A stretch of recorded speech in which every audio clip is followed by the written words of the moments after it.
All right, Couch Coaches, we are back here again. Another special Couch Coach Live. What's going on, Maui? What's up, man? Nothing How you much, doing?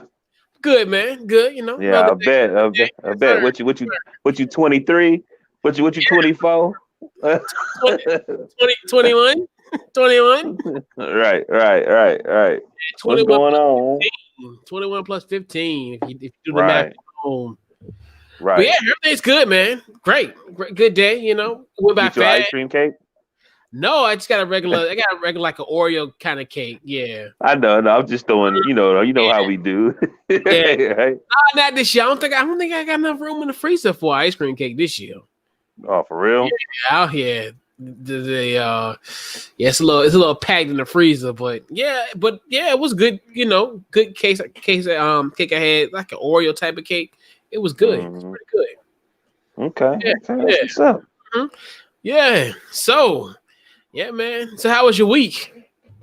Oh man, it was good, man. You know what I'm saying? Just well balanced. Staying out the way. Got to see my baby. Mhm. Um, you know, uh, work watching these crazy sports and watch these people not knowing what they want to do. Watch the debate, and I'm like, man, I wish we had a tech guy running for president. Right. Somebody, right. Really, you know what I mean? Just somebody that's really understands, but it's all good though. You know. Yeah, that would be nice when you think about it. As far as especially how the country is headed. Someone more of a Right, progressive thinker in that type of realm. But right, maybe in years to come. But present day, we right, got who we got. So right. so let's talk about Week 7 in the National Football League. So had a great week of football this weekend, and obviously Mhm. starting on Thursday. So, week 7 recap, man. Your thoughts on just the week overall? Just thoughts on just the week in general. For this being almost the second to the last week in October, man. But this is the last week of October, right? Yeah, because games, Yeah, yeah. So the games will be November 1st. Yep, Sunday's game will be yeah. November So first. Yep. it made a lot of sense. It's like it's starting to, October to me is so important when it comes to the NFL because teams start breaking away from, the beginning of the season, and then they start seeing how teams are really going to work, and you start seeing injuries come, and they make necessarily adjustments so they can move forward because they got to start getting prepared. Yeah. You know what I'm saying, for those playoff runs. So I watched a lot of football on Sunday because Mhm. I was watching my game, and then Yeah. and from what I saw, there's a lot of there was a lot of good games, a lot of missed field goals. And then there's a lot of realities. There was a lot of realities, but if, like we always talk, if the coaching staff and everybody can get on one, they might still have a chance to actually win in that division. I'm sure you know what division I'm talking about. Oh yeah. So there's still a lot of interesting questions and a lot of, what I'm saying, a lot of clarity, I think, a little bit this week. You know, um, like the Saints and the Panthers game, just to see, that was Bridgewater's old team. He went 5-0 with them. You know what I mean? And just a few little small little mistakes at the end of the game, and then the missed field goal. You know, Yep. so I see a lot of teams and a lot of quarterbacks really starting to rise. Murray. You know what I'm saying? When you watch that Seahawks game, truth be told, you would think the Seahawks was going to win, with his two back-to-back interceptions. But then when you look at it, and it's like, okay, they really coming together. When Hopkins fumbled that ball, he looking at, I'm gonna lead this team, and I'm gonna fuel this young quarterback to carry us there. You know what I mean? So I can't make these type of mistakes like fumbling a football. You know what I'm saying? But you move on from that. Of course, everybody talked. That was a fighting game too. That was a really, really, really fighting game. But then again, look at what's your man Russell Wilson, the interception in overtime. You see what I'm saying? Hmm. You know what I mean? And same thing. And to me, those are some things he gonna have to me anyway, because I think some games that are big games, he tends to do that. I think he just moves too fast when he just needs to suck it up and control the game a little bit better. Then we go to my team, the Steelers. I wasn't nervous. I was a little nervous, but like I said, my team is going to win. Their fuel is fueled through Ben. If Ben played disciplined, he'll know when he need to play. He played undisciplined. Those 3 interceptions he should not have thrown. At the half, he should have kneeled. I don't know why he didn't kneel. Just kneel. You know what I mean? Then the second one, I won't say I don't like Juju, but let me explain something. Okay, let me say this. Let me tell you something about Juju. Okay, the last time they played the Saints, right? They could have clinched the division. This is when AB was still there. What this 18, I think? Yeah. All right. Juju fumbled that game. That game, right? Oh, yeah, so they didn't win the division. All right. So then we go to they played the Ravens when Duck was the quarterback. Juju fumbled again. Okay. The 2 interceptions was to Juju. The first one I give Juju. The second one, the way he threw it, Juju was supposed to not keep going and try to carry it over the guy's body. He's supposed to cut in front of him.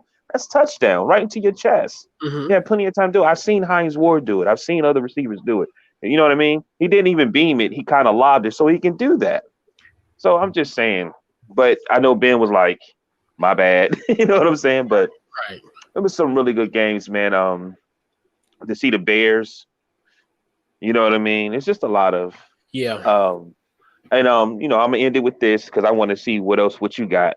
But even though I know it's against the Cowboys, I see that in your team. I think they're young, athletic, and fast. And they can get a mad wizard to help that defense. You know what I'm saying? Do some great defensive schemes, bro. I'm telling you. And I'm not buying into the Browns. I'm not gonna take anything from Baker Mayfield. I think they did see something where they might need to get rid of Odell. I think he'll need that pressure. Yeah. You know what I'm saying? They might need to do something with that. I'm sorry, for Odell getting hurt. But oh man, there was another game. Hold on, I can't remember. But yeah, okay. Then I got a few questions for you. I want to know what you think about the Patriots and Newton. I want to know all those little questions. I ask you where you go because I want your insight. So what you think? But New England in the Kansas situation? Yeah. They're done. Like, I think the Patriots, they're done. Like, I look at the situation now, they're 2-4. They're third in the AFC East, man. I think they're done. And I feel so bad for Cam because I really thought this was gonna be a year for Cam Newton where he could take a chance on himself and to actually, kind of recoup some of his money going forward. As far as getting that, getting low ball, but that's here nor there. I figured this was gonna be a year where he gonna, ball out, but now it's to a point where he got another one bad stretch or whatever. Jarrett Stidham coming in that game, and he gonna play. And who you blaming it on, B? Let's be real. Who you blaming it on? Let's just be real. I want you to be real. I mean, if I had to put a blame on anybody, it's probably across the board. I mean, I look at that. I think it's really when you look at it, like from today's standpoint. I mean, you could definitely, look at like situations like Josh McDaniels potentially, or just at Belichick. Well, I think, and then the team really wasn't. The thing about it is, the team just wasn't good anyway. It's Bill Belichick can do so much. I mean, as far as when you look at all the guys who they lost on defense as well. Mm-hmm. But to still lose to a San Francisco team that was pretty much on their third or fourth string running back. We talked about San Francisco, all these multiple injuries, and as far as not having Joey Bosa, Solomon Thomas, other guys on that team, and for them to lose in that kind of fashion, it's really embarrassing. But this one is it's gonna fall. It's gonna fall on his coaching staff.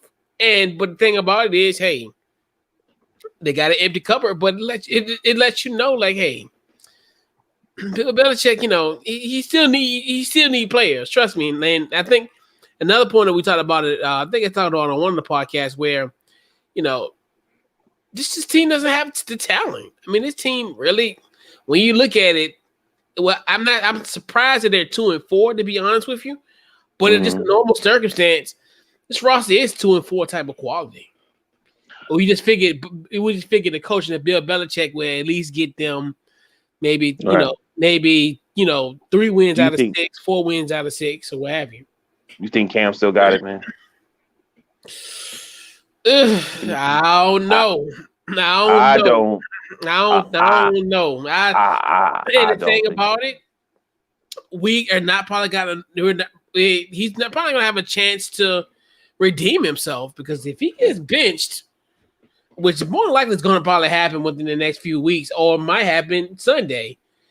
Even if he get benched, man, I still think that eventually something might happen. He end up playing. He needs to play.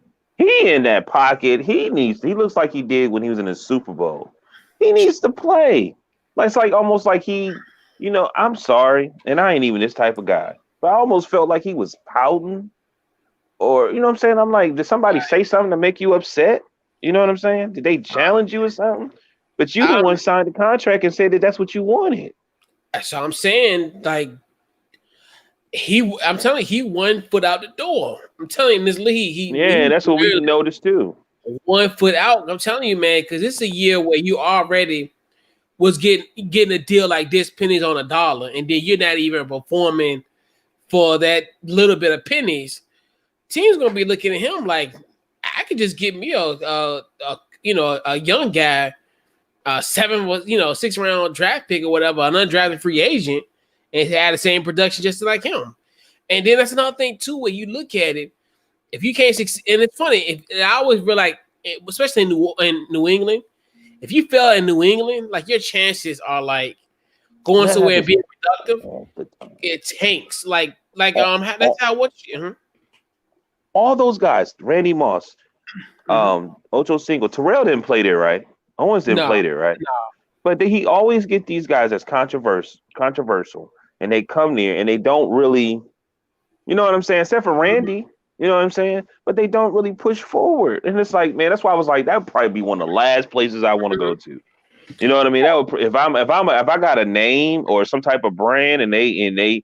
You know what I mean? I'm not going to New England because I wouldn't go because it don't work all the time. You know what I'm saying? Especially for him, because this is it. This is gonna be it for Cam, because to me, you look at New England and you're like, all right, this always usually be a spot where everybody can succeed. I mean, hell, they've had so many different situations where they've had retreads and were successful. And now you go here, you're like, and then the team's gonna look like, hey, if Josh McDaniels, when you like a guy like a Josh McDaniels, who in essence is still probably, even in a weird way, he's still probably gonna be a hot coaching candidate as far as if he was decided to leave New England, he probably would have a job. Like, I mean, as far as I guarantee he'll probably be up for a coaching job, even in this bad year that New England is having. He's like, quote unquote, he's like a hot side candidate. So, like, to me, if he can't get Cam Newton right, you're like, oh boy, like that's what people are going to look at Cam Newton like. Dad, you had, Josh McDaniels.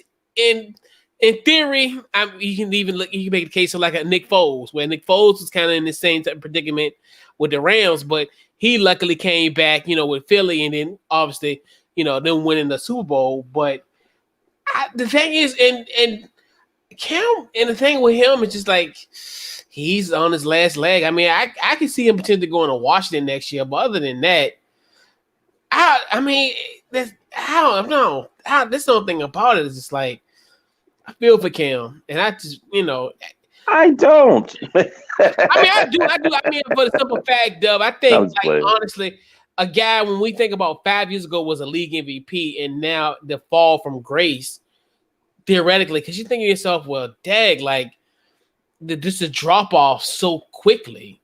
And he's only, 31? So it's like, so you would normally think in general cases, well, he's already hit his prime. So, he's here, he's able to write off, How old is he?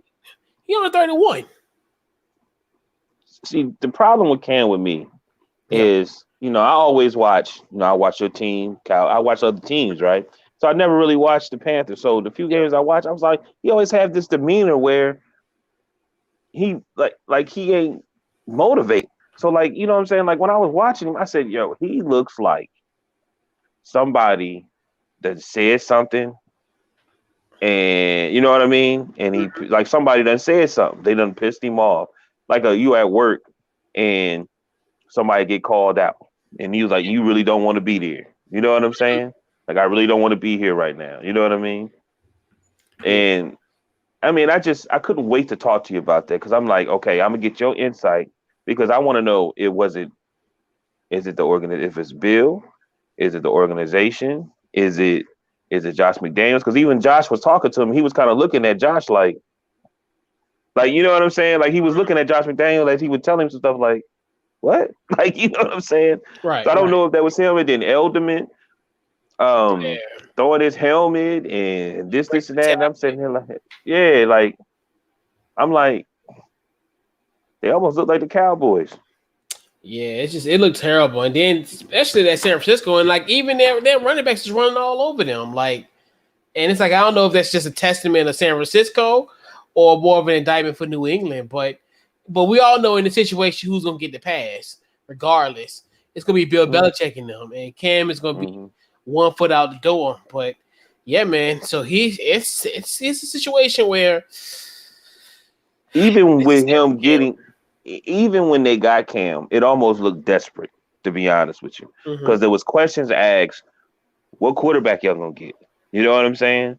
What quarterback y'all gonna get? And we was like, some people start, they always bring up Cap. I'm not gonna say Cap no more. Like I don't think Cap really want to play. bro, You know what I'm saying? Throw in the towel. You know what I mean? They always say Cap, and I'm like, let's just be honest. Like, okay, what other quarterbacks is out there? And then he was there. You know what I mean? And we like, oh, okay, let's go Cam, because we all want Cam to win. You know what I'm yeah, we saying? want him to succeed, no doubt. But he just don't seem motivated.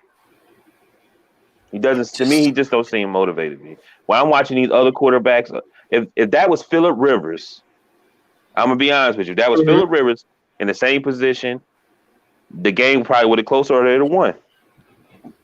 But let's just be honest. It's just motivation. You know what I mean?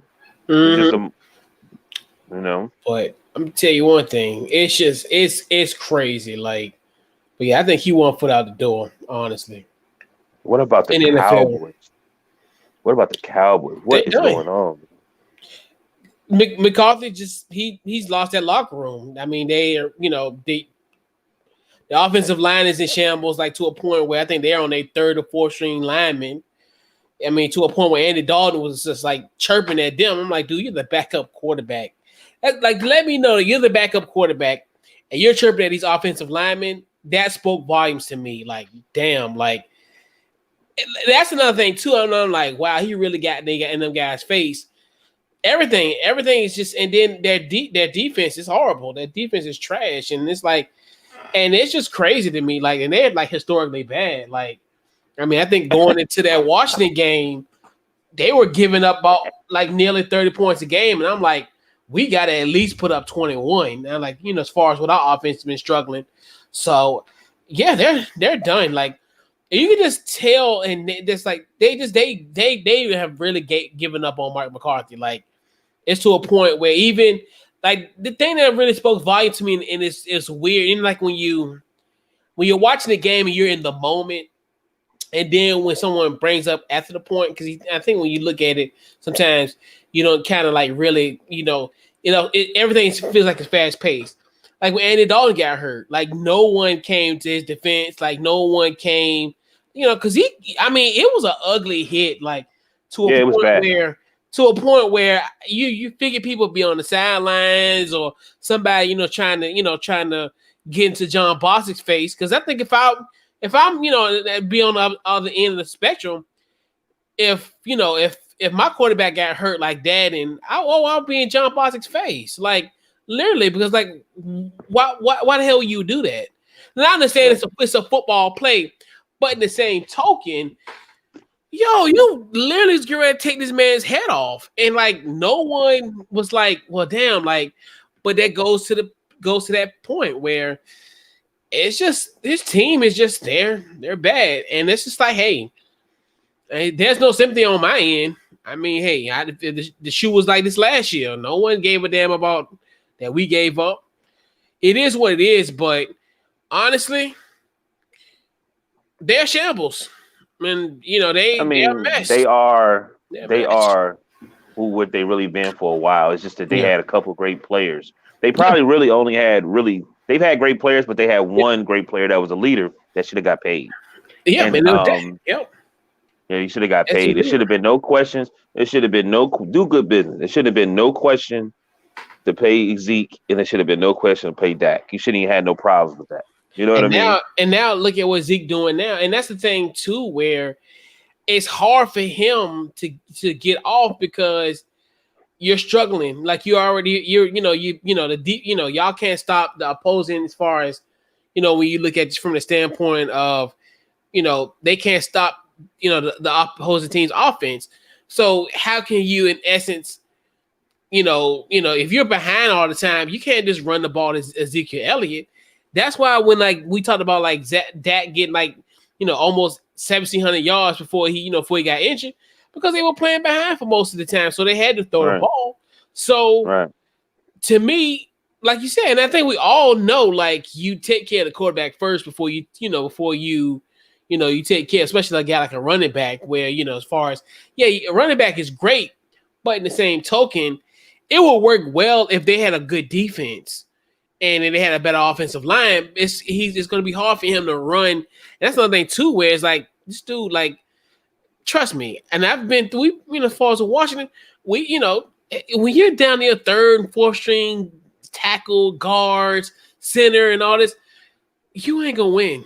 It's already hard to win in the NFL, but if you down offensively like that, and you see like how like with us how we was able to pressure him with no ease, and that's why like Andy Dalton was like, "Yo, y'all need to do a better job blocking." But I mean, these third string, fourth string guys, so it's like the production is just not there. Why is he doing? That's the thing. Why aren't the coaches doing that? Did you say anything with the coaches cussing anybody out and doing this? I ain't seen none of that. And even if he did, it's on deaf ears because like even he questioned them about the whole thing about Andy Dalton not getting sacked.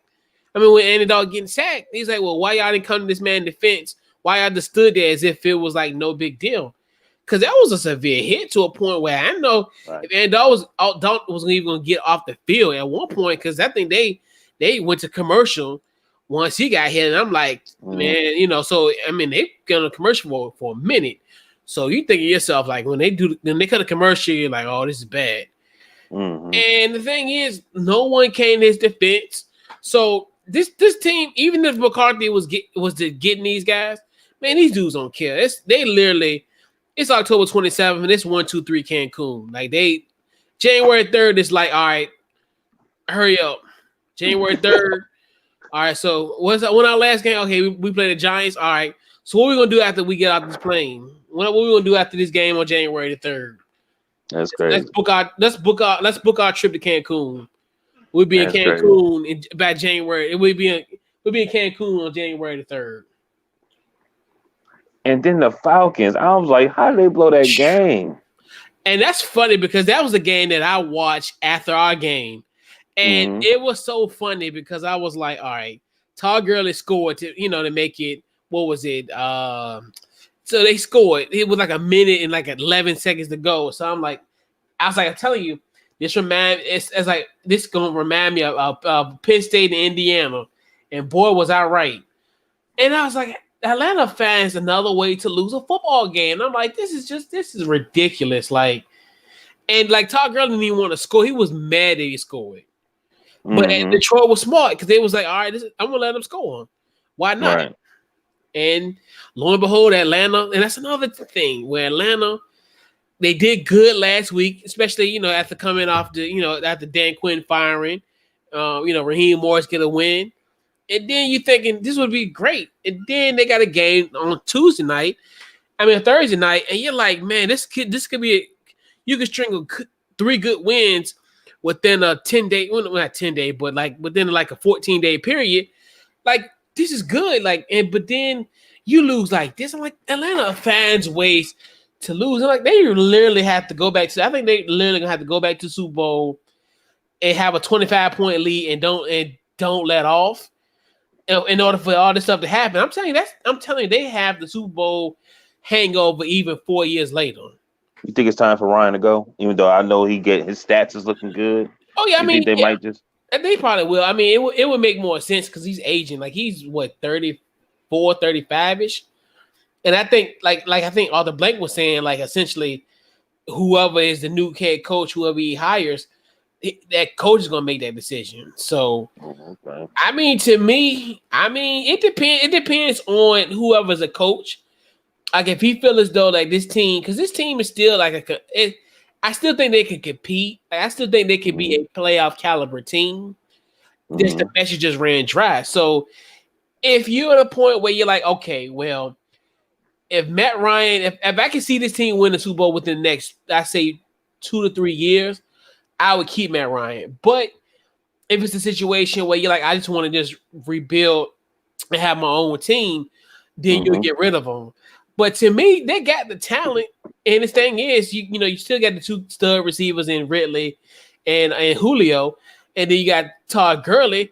So it just depends. I think, and it's just really just could be contingent on who's their head coach. Like if it's a guy who I think can see the potential in this team, you keep him. But if you don't, you're like, all right, well, we can get a rookie quarterback on a rookie deal, have these 2 superior weapons, and make a run. Like to me, it would make more sense to kind of get a rookie guy on a cheap and build this team up. And it's almost kind of like how Seattle and Kansas City's of the world, and even Will as said, how Chicago did, in 2018 with Mitchell Trubisky, where you get these, you get these rookie guys on for cheap, and then you still got the pieces in place to make a run. So I mean, economically, I would cut bait with Matt Ryan, if possible.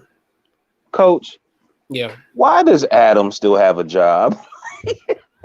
Who? Oh, that's my case. Yes. Why does he still have a job? You know what? I want him. I'm kind of rooting for Trevor Lawrence to go to the Jets. I'm at a point where I want this to happen. I really want this to happen. Because I'm only doing this because of Mekhi Becton. I want him to protect one of the best young prospects since John Elway. I want his career to mean something. I don't want him to be blocking for like a Sam Darnold. I'm just being honest. I want him to block somebody legitimate. So, as we talked about it in our NFL draft preview, where we say he's going to be a Hall of Famer, he's going to have to block for a prestigious quarterback. I like Sam Darnold and all, but he ain't prestigious. So right. I'm like, to me, keep Adam Gase there, because I'm telling you, once they get rid of him, they're going to win the game. I do kind of low key, if they do fire him, I would want Greg Williams, the defensive coordinator, to be the head coach. If it happens, I want Greg Williams to be their head coach. I would love for Greg Williams to be at least in the interim role. But as a matter of fact, I think they got a bye week coming up, so they're probably going to make a move. I think the bye week is either next week, the following week. I think they got a bye week. Not this week, but I think it's going to be next week, week 9 or week 10. They're probably going to pull the trigger on him then. But part of me, they'll probably pull the trigger on him at the at that, during that time period. You might as well at this point. Let that man be home for the holidays. Who did the Lions play? Atlanta. Oh, that's right. That's right. But yeah, Adam Gase. But yeah, once I think, because low key, I want them to tank for Trevor. So I think if you're doing tanking, keep Adam Gase. Yeah, they said he didn't. The dude from the Broncos didn't want to shake his hand. So I was like, man, this dude is just. Who the coach for Denver? Yeah, he didn't want to shake his hand, and I'm like, what does Adam? Adam, nobody likes Adam. All right, Peyton Manning do. Well, he like little Caesars too. And that's all you need. I mean, he like Papa John's. That's how he got them jobs. I'm telling you, man. That sounds like people. That's why like everybody's like, well, what about Adam? Bro, if Peyton Manning gets you the seal of approval, like you got to think about it. This man just got fired from Miami. He almost did like Andy Reid where he got fired one day and then at the end of the week he got a job. Just like with this situation, he got fired in Miami. Boom, he lands a Giant job. I mean the Jets job and quit. I'm like, huh? But Peyton Manning, I'm telling you, man. I'm telling you, he the Midas touch in the NFL. We talk about LeBron James having the Midas touch. Peyton Manning the Midas touch in the NFL. So, okay, what you think about the Bucks versus Vegas, bro? How they legit. Like to me, I ain't gonna front. If I was to have a little bit of money, I'm putting my money on this Tampa Bay Buccaneers being the first team in NFL history to host a Super Bowl. As you know, and so I'm telling you, and it's funny.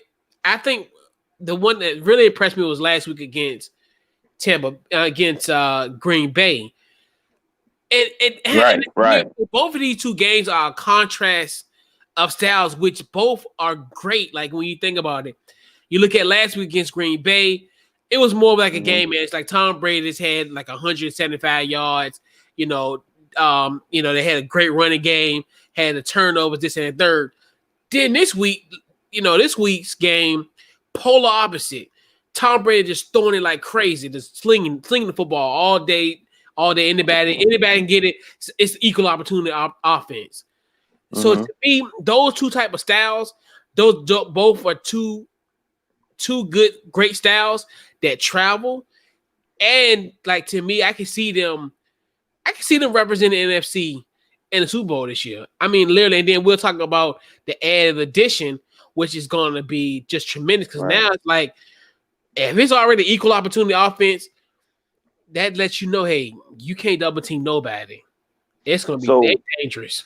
What do you think the Raiders' issue is?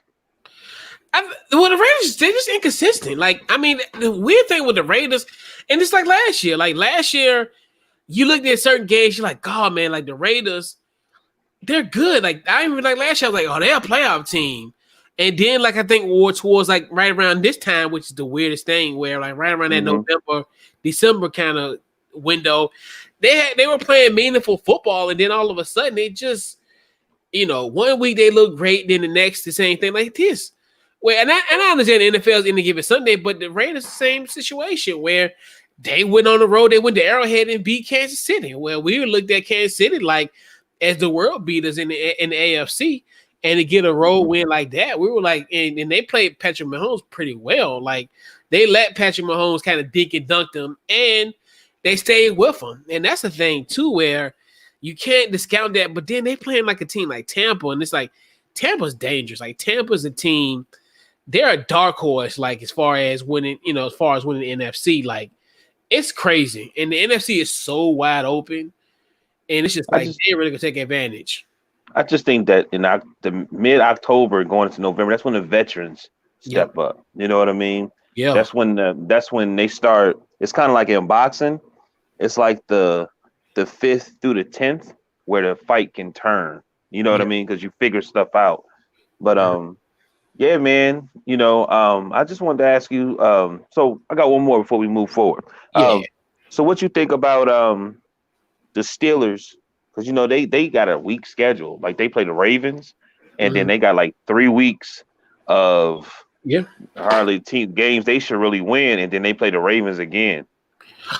Dominating, like to me, and like that's another one where they would dominate Pittsburgh. Not Pittsburgh, they would dominate Tennessee. Tennessee came back, and then Gronkowski missed the field goal at the end. Right. But that lets you know that's another thing too, where, and like I talked about it when we did a preview for the game, and I'm like, everybody talking about, oh well, Derrick Henry is gonna go off, but I'm like, quiet as kept. The Steelers got one of the best running offenses in the league, but no one's really talking about that team. Going into that game. They had him at like mid-third quarter, 35 yards. Like he was quiet.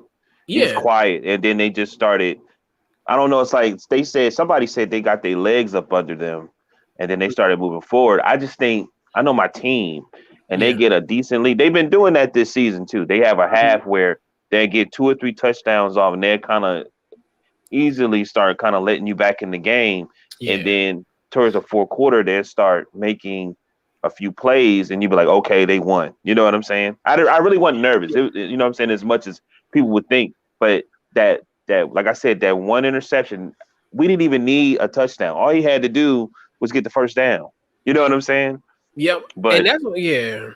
go ahead. And that's one thing too, where like, and that's the thing I looked at. It was like, well, they were evenly matched in certain categories, but I'm like, and it's funny because everybody talk about the run game. I'm like, well, yeah, Tennessee got to worry about Pittsburgh's running game. So I'm like, Right. that's another thing too, where everybody was going into that matchup.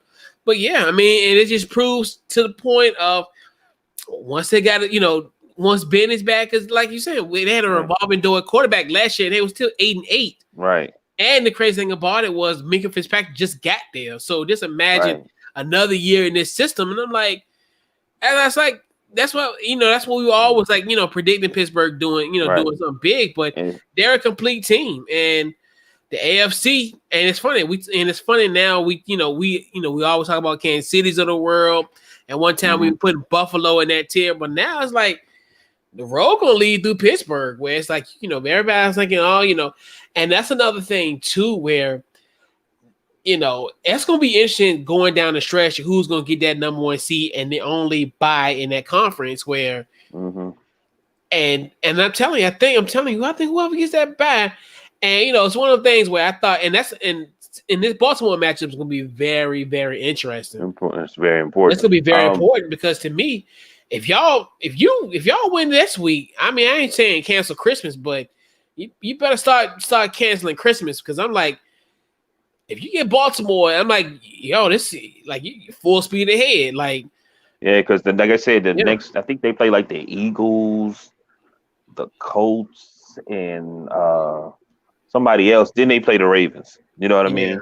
But Fitzpatrick, Henry got that touchdown. If Fitzpatrick, because Spillane stopped him, if Fitzpatrick didn't get that pass interference, that would have been our ball, or they'd have kicked the field goal. It's just that just come with discipline and that anxiety. That whole game, I was getting upset because I'm like, Dad, they got too much anxiety. They moving too fast. Because I said it was so many times they could have got picks. You know what I mean? But they moving too fast. You know what I'm saying? They remind me of your defense. I'm just like, they moving too fast, man. Yep. You know what I mean? And then also Ryan lost that game for them, even though they keep talking about the field goal, because he threw the intentional grounding, and that's what kind of messed them up. That's what messed them up. But they keep the field goal kick. They probably should have made it, but Ryan lost that game for them. You know what I mean? Yeah. And that's another thing too, where even though in that little that little miscue that he had, still a fairly decent game. That's another thing too, where Ryan Tannehill, like I always say, like he belongs in MVP conversation. And I like that's like, and up until y'all beat them, like they've been impressive. Like to me, I thought, like 2 weeks ago, when on a Tuesday night they went into they beat Buffalo, and I'm like, that's legit. Like putting up 45 points on that Buffalo defense, even though Buffalo defense is really like struggling this year, but the 2 or 3 year, last year 2019, the late 2010s Buffalo Bills defense was like lights out. But its 2020 defense is a little bit slightly different. But yeah, that Tennessee, they're this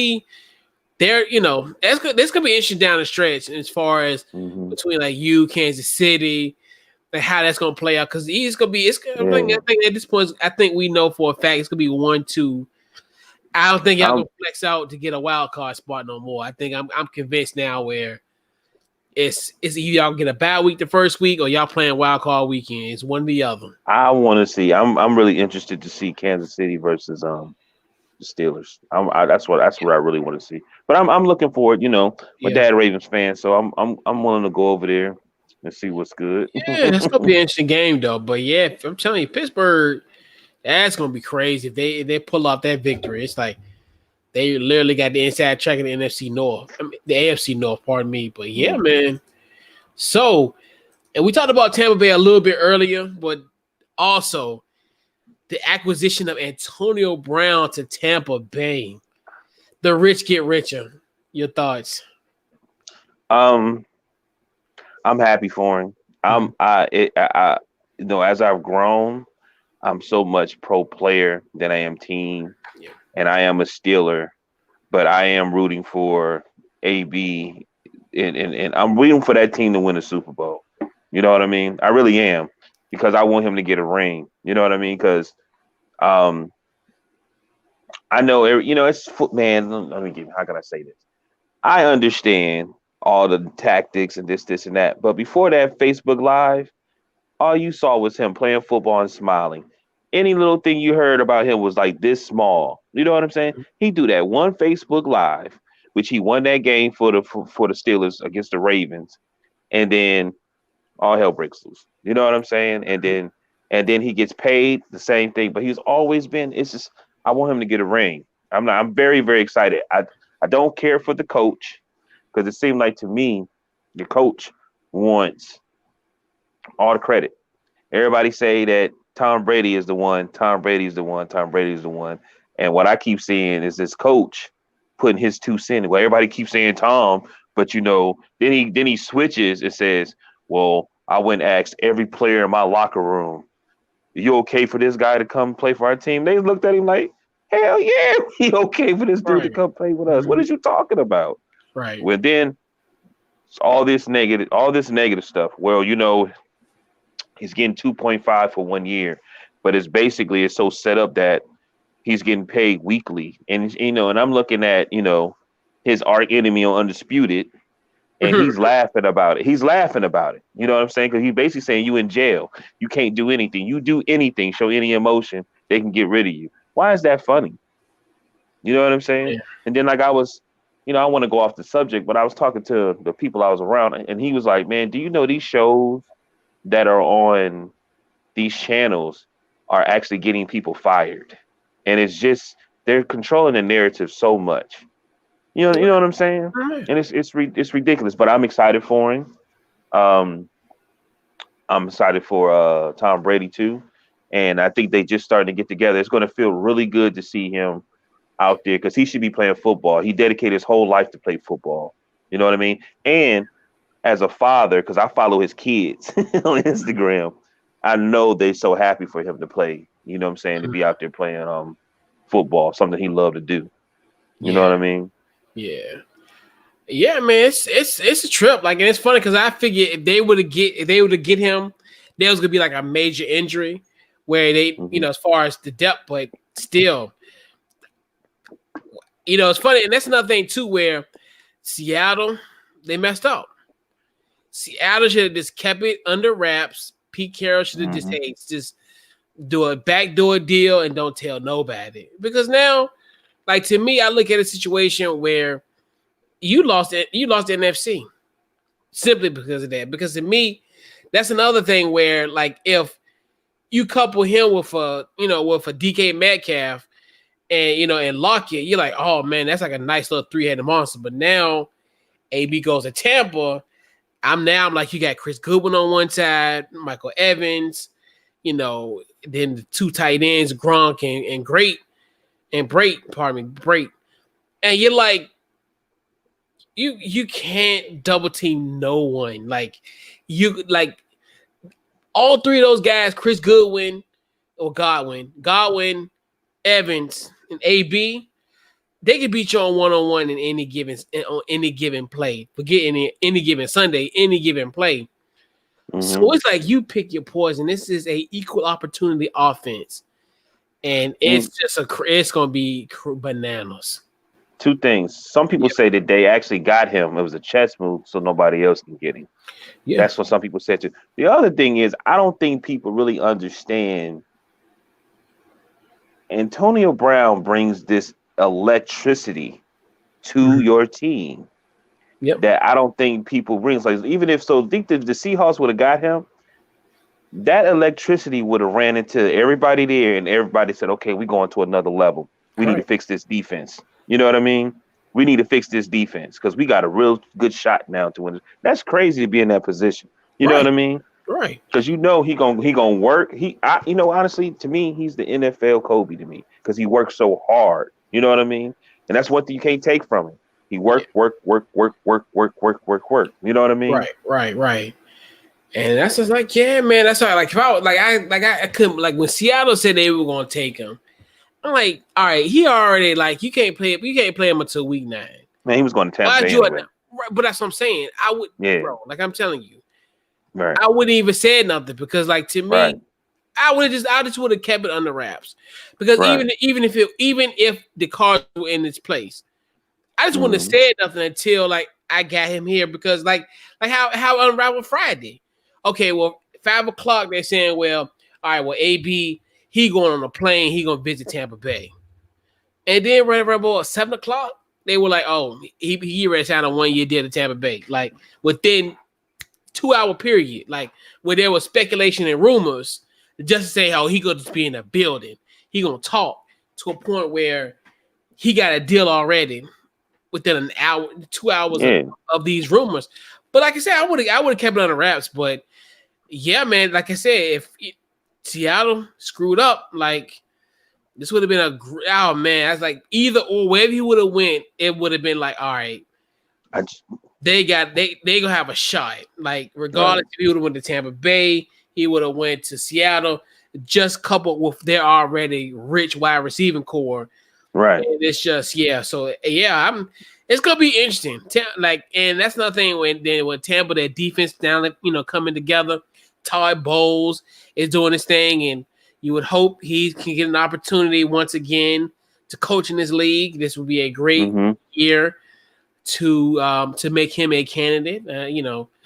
He's more than a Rooney Rule candidate, I think, in my personal opinion. So hopefully the defense coming together. And like I said, man, if I'm a betting man, I will put some money on Tampa Bay going to the Super Bowl, barring anything catastrophic. But today, currently, as it is constructed, as we head to Week 8 of the NFL season, I look at Tampa Bay as an odds-on favorite to actually host a Super Bowl. To actually host. I mean, Super Bowl, I think people need to. I think people. Because I'm gonna tell you, what's funny? I think if Tampa Bay didn't get him, I think the Saints would have snatched him up. You know that? Yeah, and they would need him. Yeah, right. I think they snatched him up. And Saints is interesting, and because now, like, what's going on with Michael Thomas? Right. Like they would need him desperately, and they would still, I think, would compete even if they had Antonio Brown. Right. And because I don't know what's going on with Michael Thomas. 1 week he's hurt, then another one he's can't play because an issue with a teammate or whatever, something happened in practice, and I don't think he's playing this week either. And it's just like, bro, like what's really going on in New Orleans with Michael Thomas, but but and then also your boy, that's right, what's his name? Played for San Francisco, the wide receiver, Emmanuel Sanders. Yeah, Emmanuel Sanders. Yeah. And that's probably the problem then. So I think him and Sanders aren't too, but I don't think AB care about that. I think AB just want to play. Oh no! I'm just saying, but I don't think he would have had a problem with it. I mean, he's gonna work, but that's what I'm saying. Like that, he would be just desperately needed there because just what's going on in the wide receiver situation in New Orleans, right? And that's why, that's why I said that. That's why I said that, because I noticed they've been having a problem with Michael Thomas. I was like, so as I'm talking to you, I said, you know what? Because it's 3 teams he said he threw for in the offseason. Remember that? It's 3 teams. It was Tampa Bay. He spoke about. He said it was the Saints and it was the Seahawks. You know what I mean? So that's what made me think about that. I was like, but honestly, man, I always had a feeling he was going to Tampa Bay. Yeah, in a weird way. I figured, like I was saying, if it was a situation where one of their top receivers gets hurt, then he kind of comes in. So I figured if that was going to happen, he would be somewhat like of an emergency type of situation. But no, they got him fresh out suspension. Bruh, let me tell you No why I say that Roberts. too. Nigga, listen to the hustle.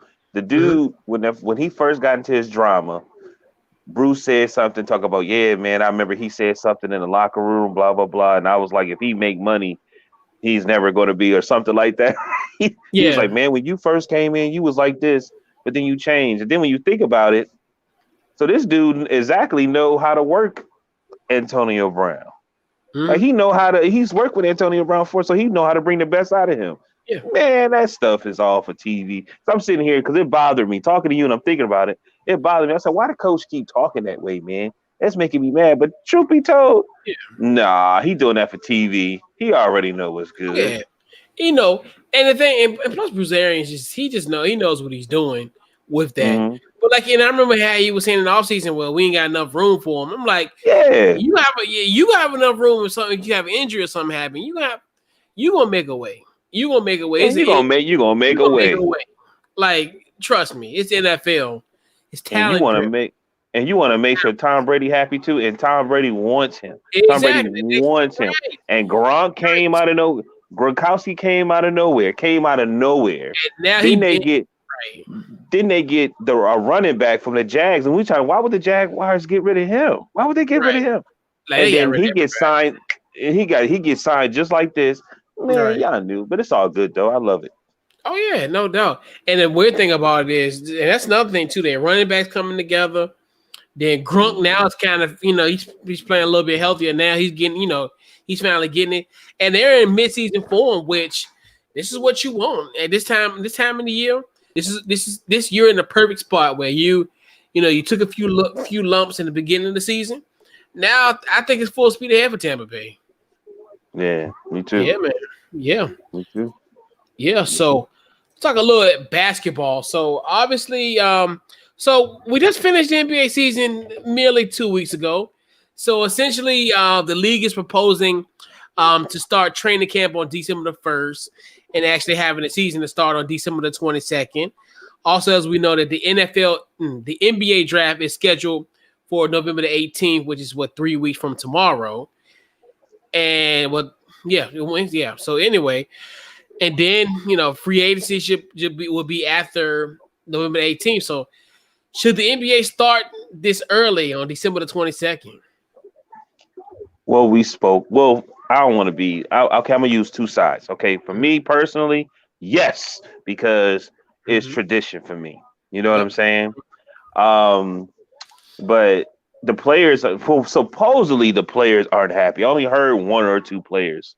We haven't really heard from all players. You know what I mean? We heard from Danny Green, but bottom line is, again, I'm gonna say this again. We're dealing with different circumstances. I was just happen to look at Ellen, and it looked like it was Ellen in a bubble. Everything was virtual. You know what I'm saying? Yeah. Everything was virtual. So like, Buddy was watching Maury Povich. It was virtual. It was virtual anyway. You know what I'm saying? Mm-hmm. So um, I know they need to rest. This is not the normal until we can. It may take a couple years before we can get back all the way normal. So True. they want it. They necessary. It's a lot of these things are people that is invested in. You know what I mean? And so I'm saying, yeah, I'm like, I'm not trying to, and I'm not a selfish person, but I'm looking at it from a business standpoint, and for them, I would say, yeah, because they want to do the Olympics also. Mm-hmm. You know what I mean? And it may be fast paced, but hey, we've been through we was when everything stopped, we was like, how are they gonna do the NFL draft? And they did it. You know what I Mm-hmm. mean? It's just we still dealing with from what everything being shut down. It's still college kids catching COVID, but they seem like they've done learn some things and they moving it faster. You know what I mean? And Mm-hmm. they taking the protocols. Everybody's moving, and you know what I mean. So I know, I know that it may seem like it's fast, but we spoke about this. We spoke about hopefully having it start on Christmas too. But Mm-hmm. so I'm agreeing with it. I think it has to happen. I think it should happen. I don't want to say it has to happen, but I think it should happen. It sucks because I know they want to. I know they want to chill and this, and that. But if they do this, then they can get back to their norm. You understand what Right. I'm saying? Right. Mm-hmm. And that's what you got to look at it. If we do this, fellas, then if we can be off for the summer, and we can get back to our usual schedule. You know what I mean? And that has to happen. It has to happen. You know what I mean? Yeah. Or you're going to take a loss. Right. And that's the thing too, where you look at it from the standpoint of just, I mean, as a fan, yes, I wanted to come back. December 22nd is perfect. And then as far as me being a Bulls fan, I haven't seen my team play since March. So I want to see my boys play. It's been what? Mm-hmm. That'll be almost 9 months. Well, it would be 9 months at this point. That's a great perspective. So I look at it from the standpoint. It's gonna be interesting and I think even from a fan perspective, the draft and then free agency is gonna be very interesting because you're thinking about the draft is on the 18th. So essentially, Thanksgiving week is gonna be like our quote unquote our free agency period, and I think that's gonna be really compelling. As far as Thanksgiving week, when I want to say it's a dry period in sports, but that's another one where you think, okay, well, where Fred VanVleet's gonna go? Where we know AD's gonna be where he at. All these other guys, where they gonna go? And it's gonna be very, very interesting. And that week is gonna be it's gonna be so condensed, but hey, it's to a point where it's nothing wrong with that, and I like it being condensed like this.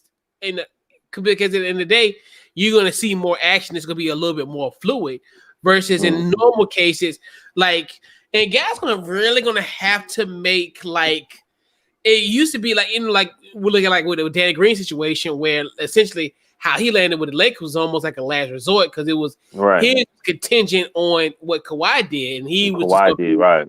And this is gonna be another thing how this is gonna happen where it used to be a situation in most cases where they may give you a day or whatever. I mean, this is going to be like hour by hour potentially. I don't want to kind of not try to use hyperbole in the situation, but the free agent is going to move very, very fast because you got to think about it. The draft is on the 18th. Essentially, you got 2 weeks between the draft and training camp. So you can try to finalize your rosters. You think about it.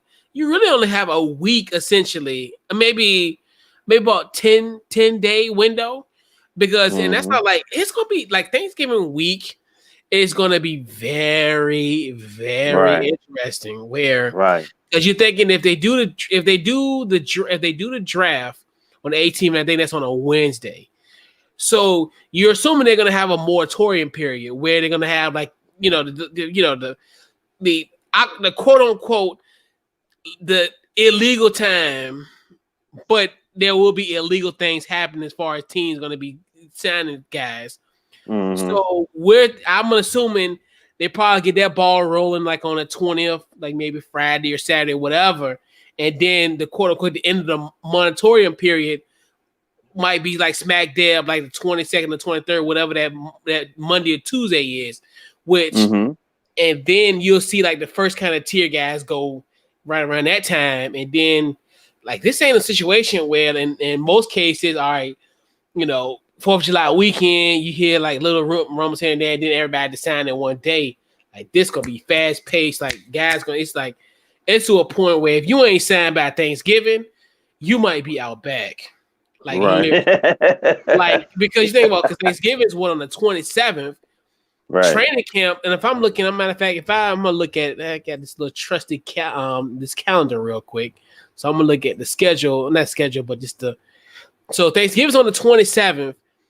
So training camp will start December the 1st on a Tuesday, which will have a Couch Coach Live that day on December the 1st. But so December the 1st, when you think about it, because you think about it, if you don't have a deal by Thanksgiving, was on the 27th. You got 3 days trying to find a team, bro. This is gonna be crazy, but it's gonna be fun though. If they propose it, so that's why you're gonna really, and it's gonna be a weird time because you'll have college basketball start on the 25th, and then now you have I call it, even though baseball calls it, they deem it as hot stove. We'll have a hot stove in the NBA. as far as the transactions.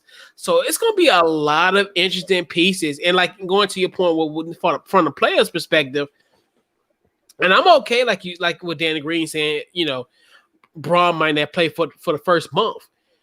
And I'm be cool with that. I mean, cool. I wouldn't have a problem. He'll play probably Christmas. I mean, he'll play, yeah, but I'm saying but I wouldn't mind it. I don't think he's going to say that though. That's what I'm saying. I was like, man, I think, but I also think that it is going to start. It is going to start on the 22nd. I think they throwing it out there to necessarily see how we're going to discuss it. But for me, I'm just looking at it that if you want things to eventually get normal, so it could be the way it was, this has to happen. It was going to happen anyway. Yeah. You know what I'm saying? Yeah, and I mean as far as he's not going to outright say, right, I'm going to take the month off. He's going to just do like what we call like load management. He'll have something like that. I know what he meant. Like I don't think LeBron ain't going to just tell you, oh, I ain't going to come back to because even like when Danny Green said it, he said, well, he'll be with the team. He'll be with us practicing and working out, but I don't know if he's gonna be playing games. Almost similar to like when you look at the games, the first 8 games, like he was saying, the first 8 games of the seeding games, where when you look at that team, you didn't think they were gonna do much in those 8 games. It's like it was more so of just getting the chemistry together. We already had the number 1 spot, so what was the purpose of us?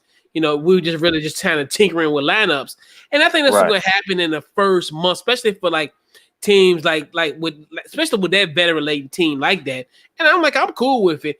To me, you gotta do what's best for you. And I think if they don't, they have to do it because of the money. Because now you're looking at it, Christmas Day, that's revenue driven. Like TNT, ESPN, they all got their hands in ABC got their hands in the cookie jar. And Christmas is their prized possession. Like I'm coming, like they just like the man of the house. He get the big piece of the chicken. So at the end of the day, so the network's gonna get the big piece of the chicken, which is Christmas Day. Right. And I think they watched the show because me and you was like, I said, damn, no Christmas Day. You know what I mean? You was like, oh, that's right, no Christmas. And I think they thought about it because it's been, you use your mind. They've been talking about it anyway. They've been saying it for years that the NBA actually don't start till Christmas Day. Right. And they've been saying it for years. Yeah. And I think this is going to happen going forward. I think because it makes sense. And I understand like even now, if we would have been playing, if everything was normal, we would be like within maybe the first, second week of starting in the league. Like, do we really care about the NBA right around this time? No. We care about it like after Christmas because we know that's when teams kind of make runs at the beginning of the year. Then we got the All-Star break within like 6 weeks of that time. So, yeah, it's a little bit different. But in the same token, I don't think they're going to change it because it just makes sense. Like to me, even though it's not fair to like Miami to LA, but the Lakers, you won a championship. Like, and the good thing with Miami, they're young. But the thing about all this is though, the beauty of it, even though it may not work in their favor, but in the grand scheme of things, I think the teams who have already ongoing continuity, this is going to be a perfect opportunity for them because everything is so condensed. Like if you're not if you think in Miami and LA, they're going to make minor tweaks to their lineup. They're not going to be they're going to make minor tweaks, and it's okay to kind of bring in those minor tweaks versus other teams who are going to, probably, move some pieces along and do this and the third. But to me, the teams who got the continuity is going to help. And then who knows how the season going to be played out? Like, are we going to have regional bubbles? Are we going to let these guys travel again? Like, what are we going to do? So that's another thing, too, where you look at how contingent. And like, I think that thing they're going to talk about a 72-game regular season. And then they're talking about having a potentially 2-week All-Star break, 2 weeks off at the All-Star break. I thought I saw something said no All-Star break. Well, they're not going to. Well, that's one thing they're not going to have. I don't think they're going to have it in Indianapolis. I don't think. I know they were contemplating not having. I knew it was something about it. I think they're gonna have like a all-star break period, like where it's proposed where they're gonna try like get 2 weeks, but that's just to contingent on what could potentially happen. That's just an idea they're throwing out.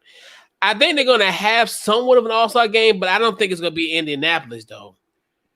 I think they want to have. I think they still trying to iron it out, but I don't think they're gonna have it in Indianapolis like they said they were gonna have it. And I seen something about another tournament type of thing. Yeah, but they still trying to work out the kinks there. But really, it's really good. They really want that to happen because obviously they want the Olympics. Yeah, especially for the Olympics. Yeah, if the Olympics, and I think they will because I think I wouldn't say we have a better handle on it, but more so they know kind of how it will work. Where and they'll have it next year. Where they, I think the NBA really just let you know like, hey, long as people not quarantine, but they're in one little specific spot, you can make it do. You can make it happen. Mm-hmm. And and then the Olympics, they're gonna shell out the money. Them people are gonna get tested like twice a day. Trust me, the IOC ain't gonna lose no money.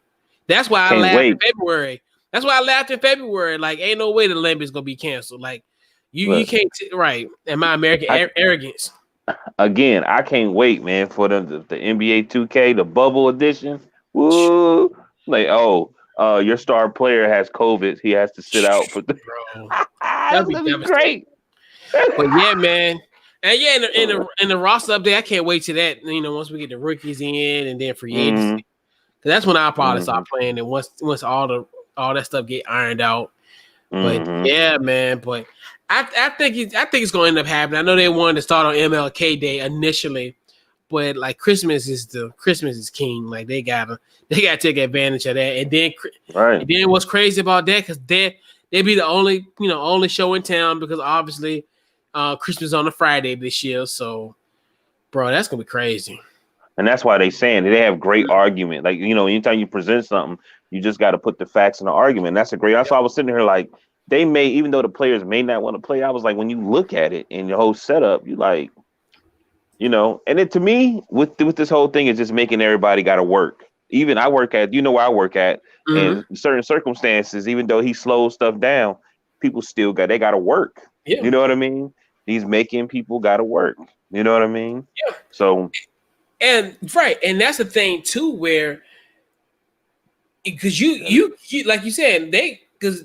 The networks, they got the huge leverage because at the end of the day, that's where generally most of their revenue is going to come from now because I doubt if we're going to have fans in the stands, like even going into 2021. So like I said, shoot, Dad get the big piece of chicken. Like, he done worked all day. Seeing all them TNT and all them, shoot, they want the big chicken. They want to play with the big chicken. Right. They going to get it too. Because at the end of the day, and I know the players might try to fight it, but at the end of the day, don't be like Major League Baseball. I don't think they are. Oh, no, I don't think so either, but that's what I'm saying. So. You hope not, because at the end of the day, that's because honestly, that's going to be your biggest revenue source at this point, the TV. Right. So they're in a situation where, because if you don't want to piss off your TV deals, because that's all you really got at this point. You really can't rely on the arena, as far as bringing in people, because you can't put busted seats, unfortunately. So yeah. But it seemed like, and that's crazy because every game will count because that's important basketball time. Like for real, like you know what I mean. It ain't just gonna be like, oh, game on. Like no, I think even watching last year and how not saying that they don't take every game. Well, the Clippers didn't, but they didn't take every game because honestly, if I think that they didn't do load management, they might have had a number 1 seed. You know what I mean? But I just feel like the Lakers took every game seriously, especially when they lost that first one. They were 17-1. You know what I mean? Like so, like starting in Christmas, man. I mean, every game is going to be important. Every game is going to be important. You can't. But yeah, I was sitting here thinking, like, okay, I think the players, they're going to look at it. It's like, yeah, we need to go ahead and do it. You know what I mean? Because I think one thing about the NBA, and the players, they seem like they work well together. Oh yeah. You know what I mean? They seem like they see the big picture, especially now with all these old legends running their mouth. Yeah, and I You think it know. just more so of like because their prominent players are at the forefront of the the players union. So that's Hmm. another thing too, where you see the difference between the NFL and as far as the NBA, not even more from a number standpoint, obviously because of course NFL you have more people, but even the NBA with the small amount of players, but they're people who represent them like a guy like Chris Paul is prominent. So Hmm. if people he's revered and he's respected. So that's another thing too, where and then I'm really just curious as how they're gonna do, and as far as how they're gonna do the hosting of the games, like are they gonna do a regional bubble, this and the third, because that's the big thing I'm curious about as far as how they're gonna play out the season. I swear, this we seem like we have these conversations all the time. I'm really clearly like we both like, yeah, I want to see how they're gonna do. I want to see, you know Mhm. what I mean? And it just seemed like we back at that point again. You know Yeah. what I mean? So everybody, we really believe the league is probably gonna start December 22nd. Somebody Yeah. said January right after the New Year's, Yeah. but I don't think that's I think losing that Christmas is not Yeah, because Christmas, that's almost. I ain't saying it's bigger than the NBA Finals, but hell, damn near. it's damn near. I mean, if I had to put them like in a numerical order, Finals obviously number one, but shoot, Christmas is probably like a distant two or three, like for real, Right. because it is what it is, and like you having 5 games in one night, so that's gonna be as far as that's how that's gonna go. And that's a thing too, where and that's why I'm just curious of how they're gonna play that, because I know a lot of guys didn't like the quote unquote the Orlando bubble, which I think like what Jared Dudley was saying like in the beginning, because obviously with all the teams. But I think if you had less teams in one particular bubble, it'll probably work a little bit better. Hmm. Where because I think when he was saying how essentially why like the food and stuff was all messed up because they initially couldn't handle it, because you like you said you got 22 23 teams, and it's like were they really ready for and then they didn't have their own personal shelves. They could They in came the though. beginning they came, but Yeah, they could do nothing the first yeah. couple First few weeks. So weeks. so Yeah. that's what I mean as far as like trying to work out the kinks. They weren't ready for their initial, like when they first came, when they first got there. And that could probably be another issue probably going forward if you still have a certain amount. So that's how I was wondering, like, are they going to bring it up by the conference, where essentially where you just playing like the Atlantic bubble, the Central So bubble? you think they still gonna have it in a bubble? I mean, I heard them saying that they did that the owners really didn't want to do that. They want to go ahead and travel and this and that. yeah, but that's the thing where and it could work. It's just a matter of how they'll do it. And that's what I'm saying. A lot of people didn't like the bubble, but a part of me is like, we're at a point now where there's going to be a surge in cases, and especially in the winter, they're going to be at the height of the peak of it, as people claiming. And I'm not a part of CDC. I'm Yeah, I just got well you. read. I mean, I don't know it either, but the projections suggest that could be that could potentially happen. So to me, I mean, you can still travel, but it's just more so like if you could do a situation where you're playing a team, like if you're doing something, like if you're like it's more of like a close travel where you know do these guys, and that's the thing too, where it just depends, and then it's like, and I think you kind of set yourself up when I think versus if you go into a town, you gotta tell these people, hey, you gotta stay in your hotel room, you going like you playing the Knicks, you in a smack dab in the heart of Manhattan. Oh, don't leave your room. There's so many different places to go to eat, this and third, do whatever you want to do, and you gonna tell these guys, hey, don't go nowhere. And what if you're in New York for like 2 or 3 days? You playing like the Knicks and the Nets on a back-to-back night. Hey, Don't go outside. Don't do that. And that's another thing too, where the bubble you don't have to worry about that because where the hell you can go? Fish? You can go Downstairs fishing, sing karaoke. right? Like the he did and drank big face coffee. Like so, and like I still want them to be in a bubble, but just due to the circumstance of COVID, because at the end of the day, traveling opens it up. Like we talked about it even in March. When we were worrying about the press. You need to be worried about these guys who and with what's his face? Like Rudy Gobert. Like he was in Detroit one day, Boston the next, and then they're trying to do some fake contract tracing, like, well, if you're in this town in Boston and you've been in, during this week, and like they named like 4 or 5 cities, man, was in within a 2-week period. And I'm like, that ain't nothing but a super spreader. Right.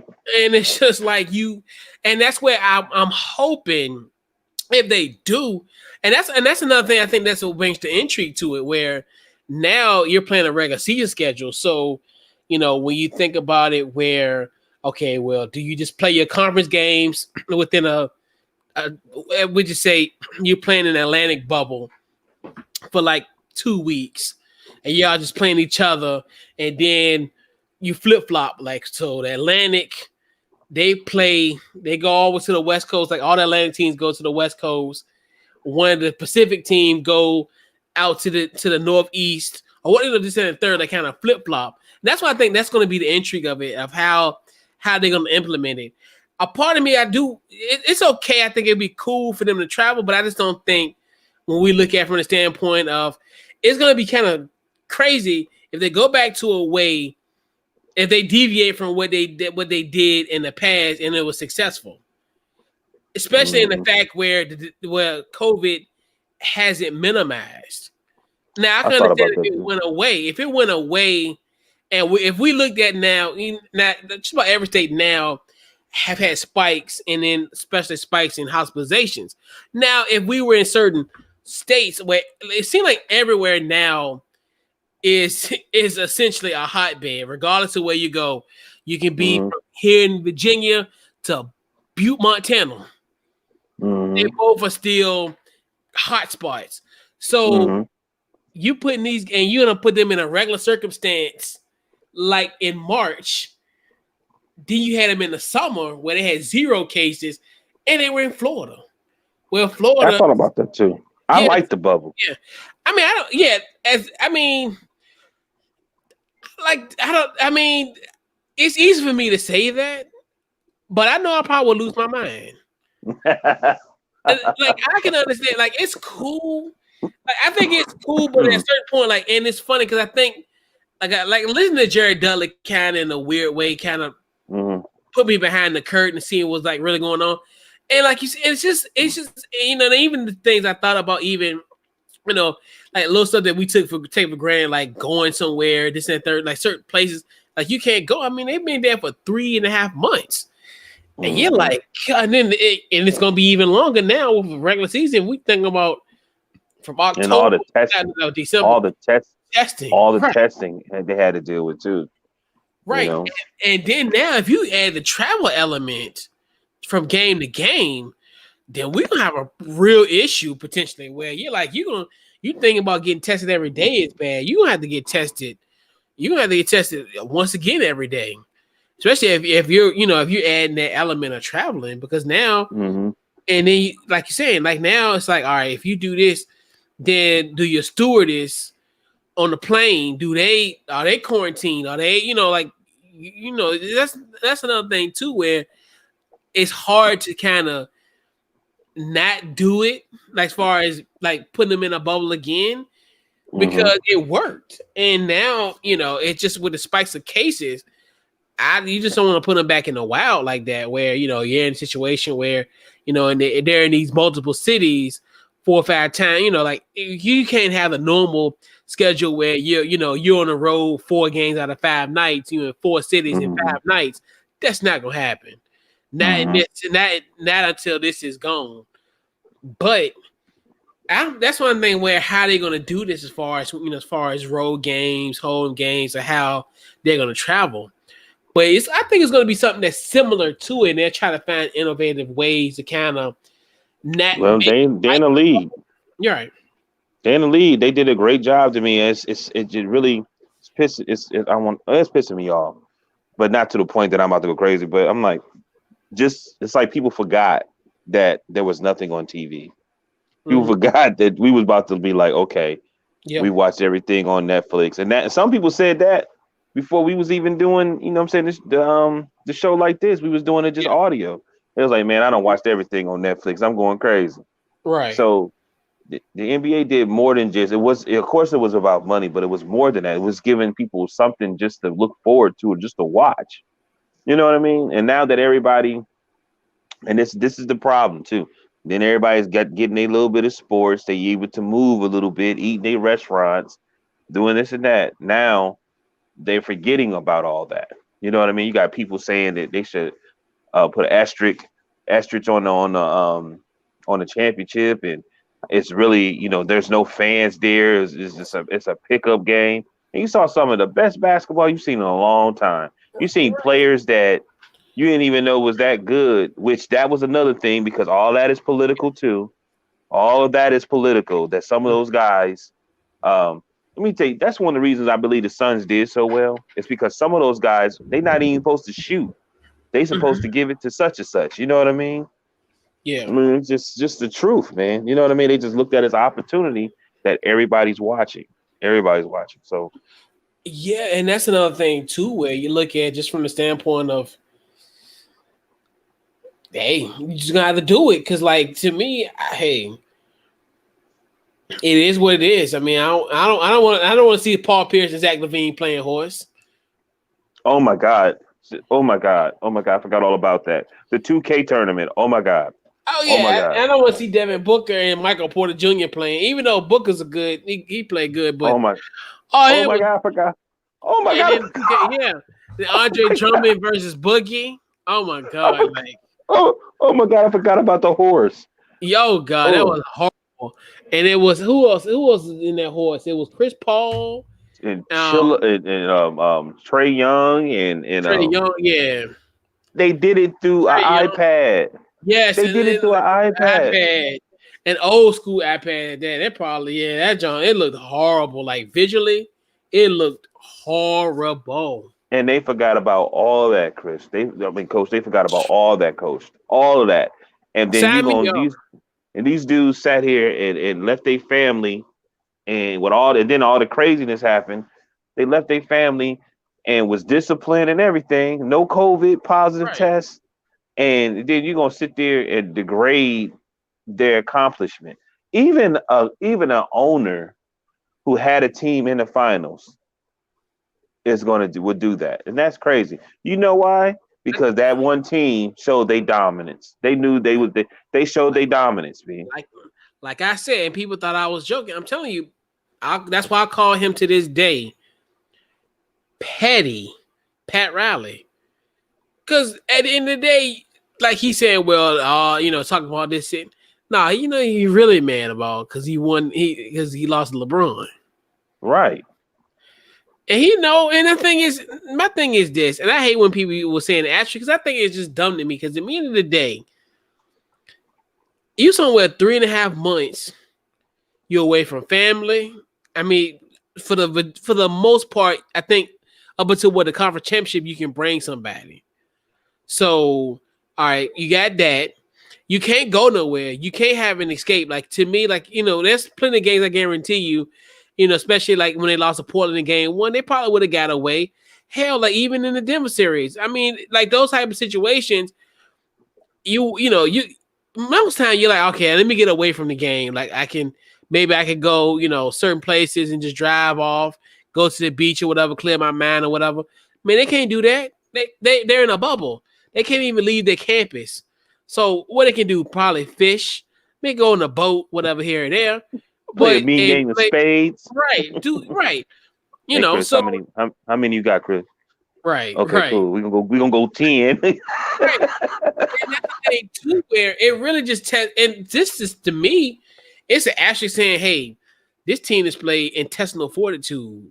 They were disciplined Mm-hmm. and more disciplined physically and mentally, on and Mm-hmm. off the court.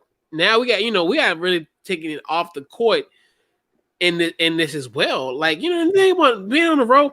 And then you gotta think about it.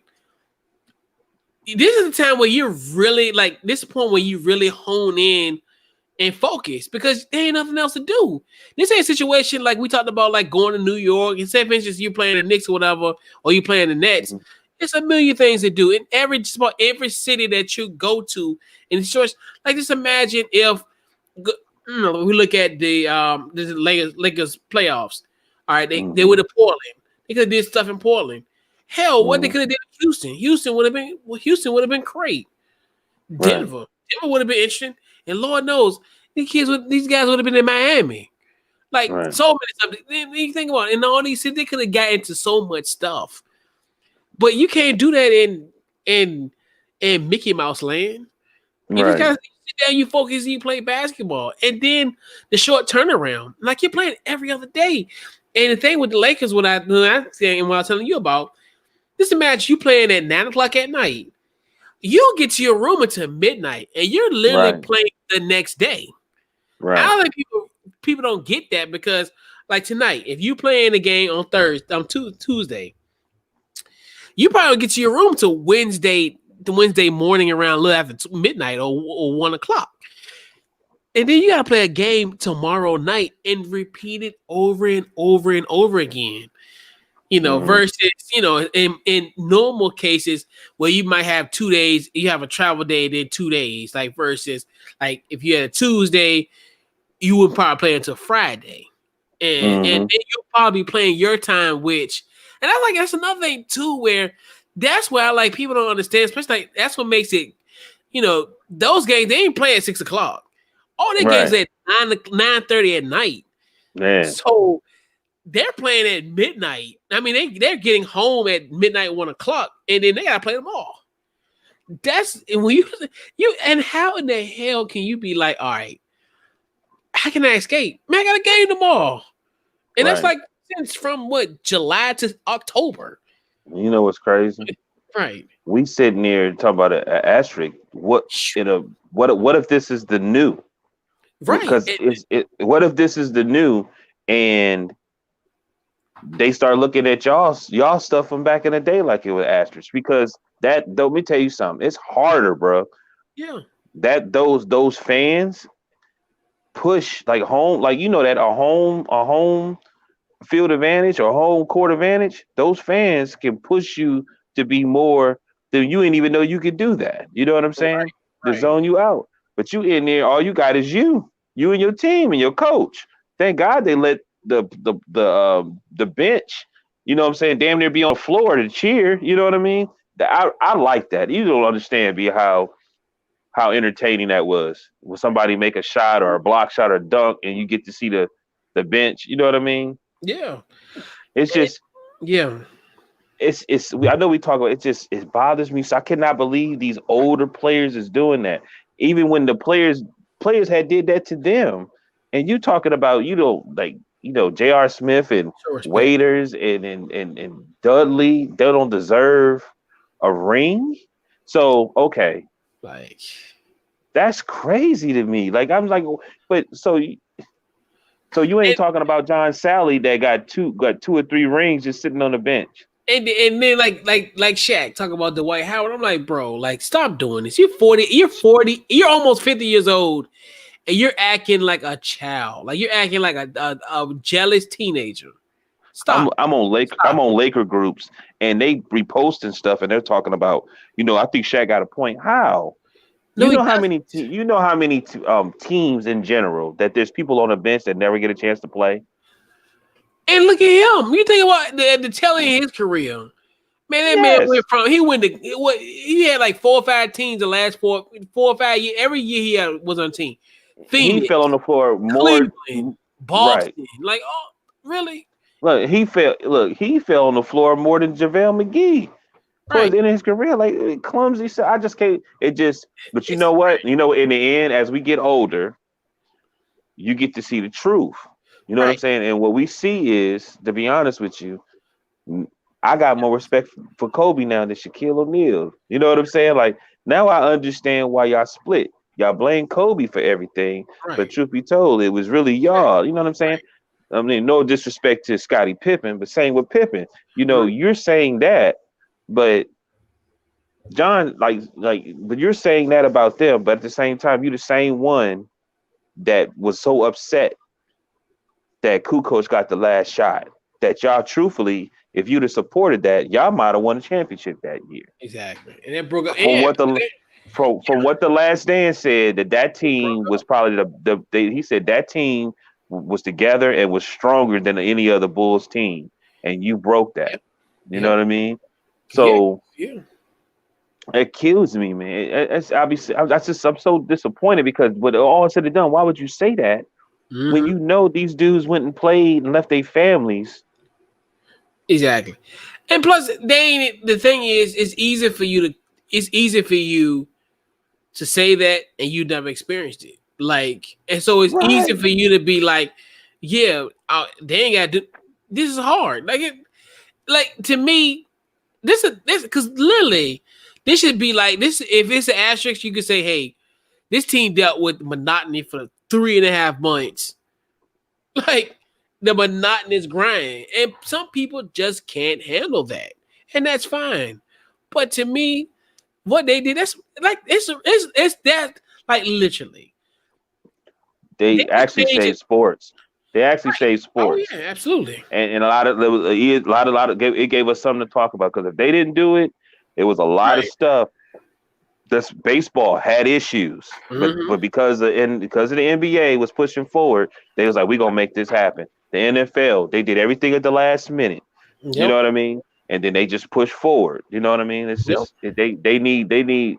I think I wish somebody come. I hope they do a 30 for 30 or something. And they come from a different perspective because them dudes deserve more respect.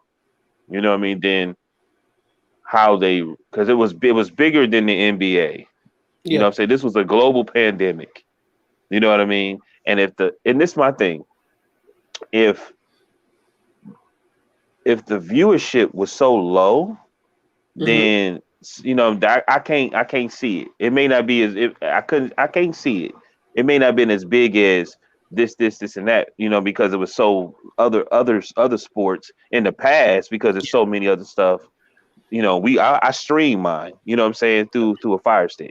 So, Mm-hmm. but I don't believe that as much as people try to make it out to be. You know Yeah. what I'm saying? And I think it's constrained. I think that's what it is. And I think like because they say that with the NFL, they say that with Yeah. all the leagues because everybody's streaming. Like everybody's streaming it on some type of device. They're not watching it on television no more. Yeah, Well, they're not watching not in the traditional sense where they're changing the channel and this and the third. Where. right. You So got yeah, people on Facebook watching in the Lakers groups, and one person just got right, their phone up filming the game. You know what I mean? right, yeah, all So different. it's Right. right, and you know what I'm saying. So, but I try not to be that type of older guy, Mm-hmm. man. Yeah, oh It's yeah, constantly. absolutely. I swear, I try not to be that, man. Like I had to send something to um what's his name, Don Perrier, Don Perrier, Mm-hmm. Yeah, in the Don. You know what I'm saying? Because I just don't want to be that type of old dude. I'm like, man, why you want to be the old hater? Like, you right. know what I It's, mean? it's pointless. And so we understand, we know who Shaq is, Right. and let's be, and like I was telling somebody, I said, and I'm gonna let it go, but they wouldn't even let Dwight Howard play Dwight Howard's game. They give him one game, he'll dominate. Then the next Mhm. game, he'll get all these quick fouls. That's basically saying you can't play that style. You know what I mean? Right. But anyway, Yeah. So let's put a bow in this week's Couch Coach Live, man. Who get this week's game ball? man, I'm gonna give it to my Steelers. I'm gonna Mhm. give it to Tampa Bay for pulling, doing what the stepping up, and then for also getting AB. Definitely giving it to AB, man. You know what I'm saying? There's a few other people I would give the game ball to, but I'm gonna give it to you, man. You know what I'm saying? Happy birthday. Uh, Appreciate it. what this was when 2 years? This is 3 years, Three. 2 years. Three. It's been 3 years. Yeah, man. It's been a Yeah. ride, man. Yeah. I Yeah. was, you know, I'm mad at Facebook because they took my idea. They gonna say, rather than say happy birthday, hey, why don't you put a group of pictures together? I was like, Right. oh no, they did take my idea. You know what I mean? Right. And We I like was that. looking at all our different, on the little pathway, being on TV and all that. But man, happy birthday, Yeah. man. Appreciate it. Yes, sir. Yes, sir. My game ball goes to the 19th ranked Indiana Hoosiers. And I'm not talking about basketball, but I'm talking about the Indiana Hoosiers football team who beats Penn State, number 8 at that time, Penn State, in record fashion, 38-37 last Saturday. Right. I got a little cousin that played for them. For real. So, yeah. Sweeten. Yeah, that's what's up. Yeah, so they did history. So that's the first time that they've beat a top 10 team since 1987. Dated back 33 years. Right. Indiana, Wow. yeah. So we're not talking about the basketball being ranked 19th, but the Indiana Hoosier football is currently ranked 19th in the country. And wow, who's to say? That's going to be interesting ride for the Hoosiers, and what a great way to start their schedule with the win over over Penn State, man. So yeah. So final thoughts before we head on out tonight. Oh man, just great show. You know what I mean? I got a few things off my chest. You know what I'm saying? Yeah. Just happy to be here. You know what I mean? Yeah. Your birthday, mine next. Yeah. What, 3 weeks? Well, less than 3 weeks. Yeah, because you're 17, so yours is on a Tuesday. 16. 16. Yeah, 16. Yeah, that's right. I don't know why I did. Yeah, 16. Yeah, 16's on a Monday. I said Monday, and I don't know why I thought Monday was the 17th, but yeah, Monday. Yeah, Monday is the 16th. That's right. Right. Yeah, because I'm supposed to do a draft show that night, potentially. I had an invite for that, but I don't know if that's going to happen. But that was to say. But yeah, 16th. Yep, that's right on a Monday. Yep. Yeah, because the draft's on a Wednesday. Yep. Hey, did Jeff do his power rankings yet? Yeah. Mm-hmm. Yeah. Who number one? I think it's Pittsburgh. I think. Yeah. I think Pittsburgh's number one. Yeah, Pittsburgh number one. I think I seen that, and I glanced at it this morning. But yeah, man. Another great show, and once again, today is my birthday, and definitely appreciate the love that I've been getting today. From everybody, and just appreciate everybody. Wishing me happy birthday. This great time. Definitely appreciate it, and yeah, man, it's a great day. Yeah, but yeah, man. So this is what's gonna happen. So great show. We're doing a bye week next week. We off next week. We're gonna coming back better than ever on November the 10th. We are taking a bye week, so yeah, man. So, this has been this week's Couch Coach Live, and we will see you guys on November the 10th. You're welcome. Yes, sir.